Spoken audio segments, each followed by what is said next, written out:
Hello everyone, I hope you are doing well. Following our Xingyi and Bagua force and power videos, I'd like to talk about the famous Tai Chi Eight-Gate forces theory in today's video.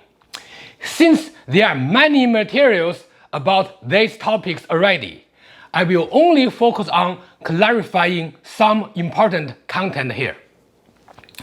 As we mentioned in the previous Xingyi and Bagua video, power is the combination of force and speed. Please watch my Xingyi forces video to get more details about this topic. The link is in the description. Topics covered today include: first, what is Eight-Gate? Second, the earliest written record of this Tai Chi concept. Third, briefly summarize this Tai Chi concept. Fourth, from concept to practice. Fifth, demonstration, and sixth, takeaways. First topic, what is Eight-Gates? In my prior Bagua videos, I introduced the Bagua as a philosophical concept. To give you a gist, Bagua or Eight Trigram is the philosophical concept developed in ancient China used to explain different natural and social phenomena. To understand this topic better, please watch my Bagua lecture videos. Links are in the description. Today, in order to better understand Tai Chi as a concept, let me introduce another interesting yet not so well-known topic, Qi-Men-Dun-Jia, or mysterious gate escape technique. Qi-Men-Dun-Jia is the conceptual root of Ba-Men or Eight Gates. You may have watched some Chinese movie or TV shows about important ancient military strategists like Zhuge Liang, Jiang Ziya, and Liu Bowen. You may have also noticed that all of them were wearing Daoist uniforms and using certain tools to perform calculations. In reality, they were using a technique called Qi-Men-Dun-Jia to choose their military strategy and tactics. In ancient China, there was an official position called Qin-Tian-Jian, or in all the royal court, to give advice to emperors based on this technique. Today, I'd like to briefly introduce this topic. This technique is said to have about 5,000 years of history. No matter if it is a true statement or not, according to historical records, this technique has been used for thousands of years. For today's topic, there's no need to investigate this issue in detail here, since we only need to focus on the technique itself. The name Qi-Men-Dun-Jia consists of three important parts, indicating three layers of practice of this system, including Qi, Men, and Dun-Jia. Let's focus on the second of these three terms, which is Men. It is gate in English. Usually, there are 8 gates which indicate 8 consequences and the result of any actions in a decision-making process.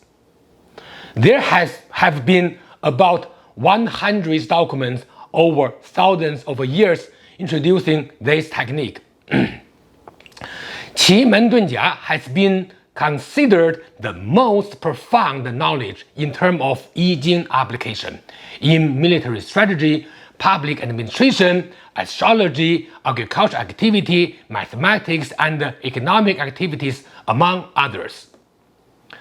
Even today, some business people consult Qi-Men-Dun-Jia experts in their decision-making process.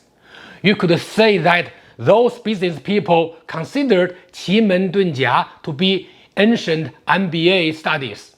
Anyway, I will keep my jokes to myself. Now, you may get the reason why I'm talking about this topic. The reason is that Tai Chi experts in history borrowed the Qi-Men idea to describe the Tai Chi Eight-Gate concept, or 8 forces of Tai Chi practice. So, to summarize, Qi-Men-Dun-Jia is a technique used in China for thousands of years and maintains a popularity even today in areas such as formulating business strategy, and the early Tai Chi generations borrowed the 8-gate concept from 8 and then used it to describe the Tai Chi 8 forces. Second topic, the earliest written record of this Tai Chi concept. You may have heard about Tai Chi 13 postures. Before we go further, let me ask you a question. Is Tai Chi 13 postures a routine consisting of 30 movements? The answer is no. Actually, 13 postures is used to collectively denote 8-gate and 5 steps, since 8 and 5 equals 13. Now, what are these gate and steps? 8 gates or 8 method can be practically interpreted to mean 8 types of forces. Regarding the 5 steps, some people interpret that to mean 5 types of footwork. Those are step forward, step backward, step to the left, step to the right, centralization. Based on my experience, also according to the original definition of this term, it should not be 5 types of footwork. If you read the original Tai Chi classic, it does not say 5 steps, but 5 types of practice, including 2 directions of stepping, 2 directions of focus, and body method. We will talk about this in the future. So, 13 posture is not 13 movements or forms in Tai Chi. Rather, it is 13 types of specific principles, method, force, power, intention, and body method. Now, let's talk about the earliest written record of this theory. Does the 13 posture have more than 500 years of history? The answer is no.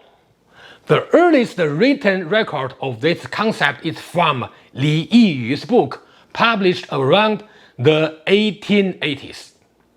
To know more about Li Yiyu and his uncle Wu Yuxiang, the Wu House style founder, please watch my previous Tai Chi debate video. Link is in the description. In that book, Tai Chi's 13 posture was introduced. Li Yiyu gave the credit of this article collected in his book to Wang Zongyue, who was supposed to be one of the earliest Tai Chi masters in history. If we believe the article was written by Wang Zongyue, the longest history of the term would be 400 years. And most likely, just like some expert and historians said that Wu Yuxiang wrote the Tai Chi article by himself, but credited it to Wang Zongyue, which is the result of cultural utopianism that I mentioned in my Tai Chi debate video. I prefer to believe that this term only has 150 years of history. The reason is that, according to academic criteria, we need to see the original evidence instead of merely written information about the prior subject. So, please do not get fooled by others when some people claim that they have their secret 13 posture practice or 13 posture as a routine with more than 400 years of history. In Li Yiyu's book, he said there are 13 postures. They are Peng, Lui, Ji, An, Cai, Lie, zhou, kao. Step forward, step backward, look to the left, look to the right, and centralization. The first four are correlated to kan, li, zhen, dui, which are four direct directions. And cai, lie, zhou, kao are four diagonal directions. Correlated to qian, kun, gen, xun. There are post-module 8 trigrams. Stepping forward, stepping backward, looking the left side, looking the right side, and the centralization are 5 elements related to metal, wood, water, fire, and earth. Collectively, we call it 13 postures. This is the earliest definition of Tai Chi 13 posture. Unfortunately, the Tai Chi community today has many people subscribing to myths and unfounded beliefs, to the point where the community is considered more of a cult instead of a group of martial art practitioners. That result makes me sad, and I'm working toward changing this perception. I don't care what shining packaging you use to showcase your practice. Whether you wear fancy uniforms or perform Tai Chi in front of the temple on top of a mountain, or in front of the scenic background, or invent some lineage descending from a mystical figure. If you cannot provide evidence, or if your practice does not follow Tai Chi principles, then your claim means nothing at all. My own approach toward martial arts, including concept and history, is that I don't pay any attention to rumors, myths, or any other unproven claims intended out of thin air.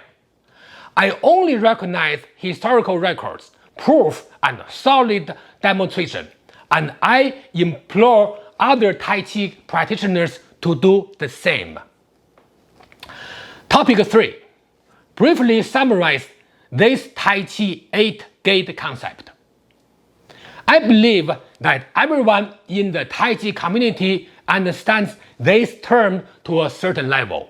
So I will just summarize the key concept of the Tai Chi 8 gates. This 8 gate or 8 method or 8 forces can be explained as Peng or word of. Some people say that it is the forward force. Well, that would be partially right. A better definition is that the entire body, including the arm, palms, and the head, should maintain an extending motion or energy. Yang Shengfu himself said that the entire body should have Peng energy. Second, Lui, a kind of pulling motion. Third, Ji, a kind of squeezing motion. 4. An, a kind of downward motion. Very often it is used as the controlling technique. 5. Cai, or kind of locking force. 6. Lie, splitting force. 7. Zhou. A common belief is that Zhou is attacking with elbows, but I don't agree. I will talk about this after introducing the last force. 8. Kao.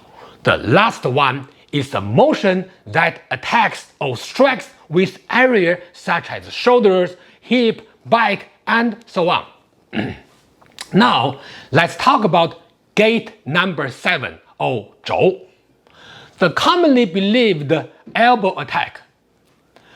After reading these 8 words, have you noticed something strange about these terms?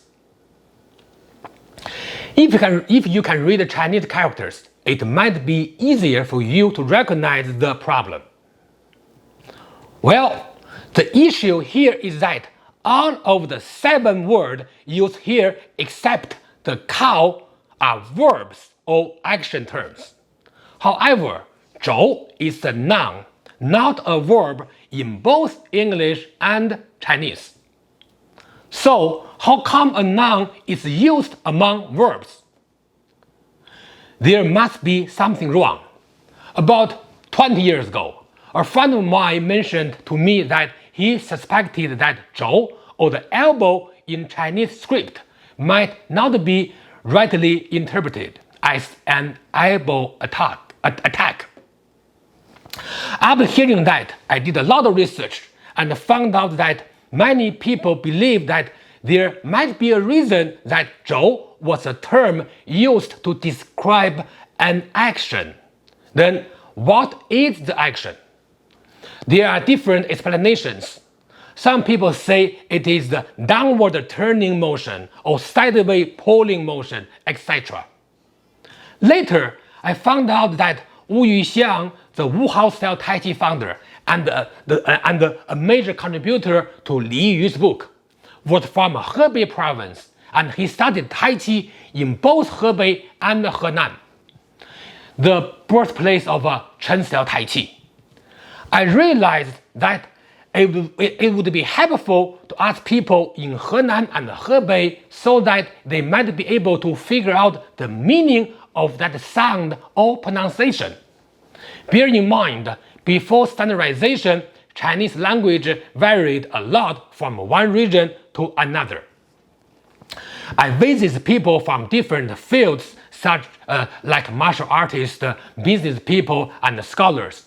Made a lot of phone calls, and all of them told me that the meaning of the 走 pronunciation in those regions means to throw something away upward. Then I realized that it might be the right explanation, because among these 8 forces or energy, there are forces for each direction such as forward, backward, downward, and sideways, but there's no force used to express upward direction. My conclusion was that 走 would mean pushing or pulling upward. Later, I communicated this with some senior members in the Tai Chi community, and many of them agreed with my conclusion. So if someone asked me what the 走 is, I would say it is an upward uprooting force. This is a summary of the Tai Chi Eight-Gate concept, or 8 forces. A detailed discussion of these forces is impossible in a short video. I may post a follow-up video on this topic in the future. But for now, I will keep it short and simple. Let's move on to the next topic. Topic 4. From concept to practice. In previous section of this video, introduced the original writing document of a Tai Chi Eight-Gate or 8 method. Unfortunately, when the book was published, there was only a mention of the term without any clear explanation of that concept. A theory or concept without a clear explanation or interpretation will not have a deep impact. Oftentimes, it actually leads to misinterpretation. After Li Yiyu's book's work got published, some Tai Chi masters gave their own interpretations about it. One of the earliest interpretations was in Yang Shengfu's book. Yang Shengfu, the grandson of Yang Luchan, published his book in the 1930s. He explained the application of these 8 words. Let's briefly talk about push hands. The Eight-Gate theory has been widely applied in push hands. So, Tai Chi practitioners always try to study, practice, teach, and explain their push hand techniques based on the 8 method or 8 forces. Furthermore, 4 directions of the 8 trigrams are used to name Tai Chi 4 direct force push hand, or 四正推手. It is an example of the 四正推手.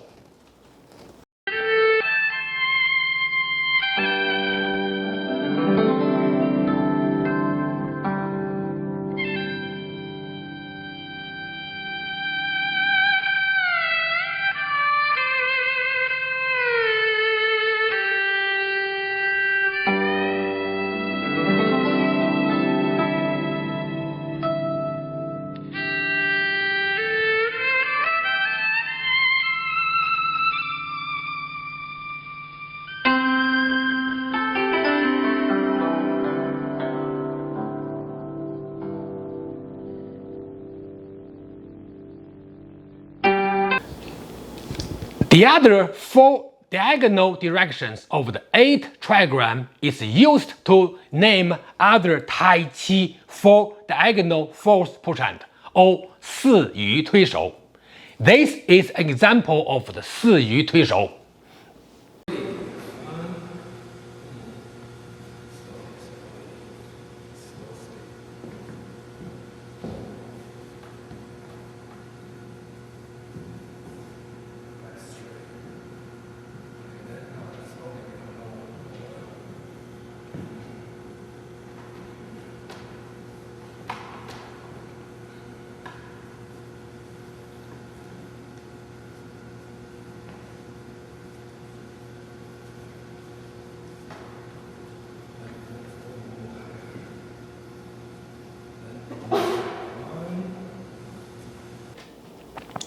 Starting from about a few decades ago, people in the Tai Chi community have been using the 8 force concept to explain the Tai Chi movement in teaching.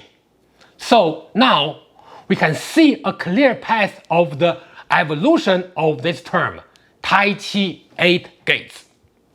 From a philosophical term of Bagua, then to 8 gates of Qi-Men-Dun-Jia, then to 8 force of Tai Chi 13 posture without a clear definition, then to a clear definition of each force, then to adoption in teaching push hands, then to further adoption in teaching Tai Chi movements. Again, in my opinion, any movements of Tai Chi should contain these 8 types of forces internally, because it is the spirit of Tai Chi, which is the unpolarized state of being in practice. So, use our mind to lead the force.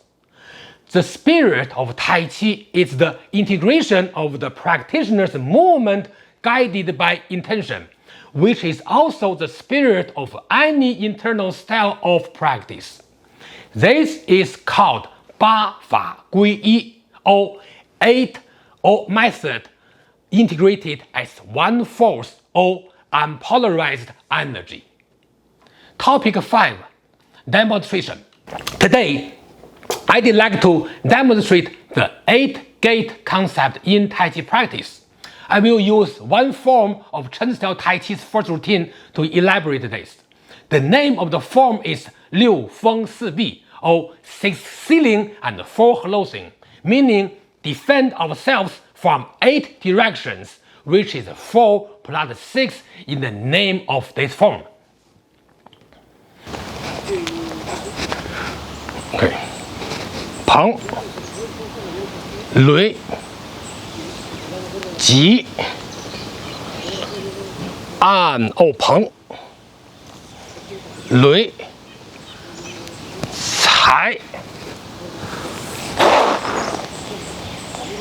按.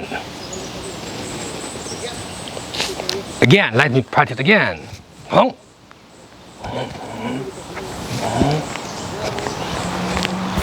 按.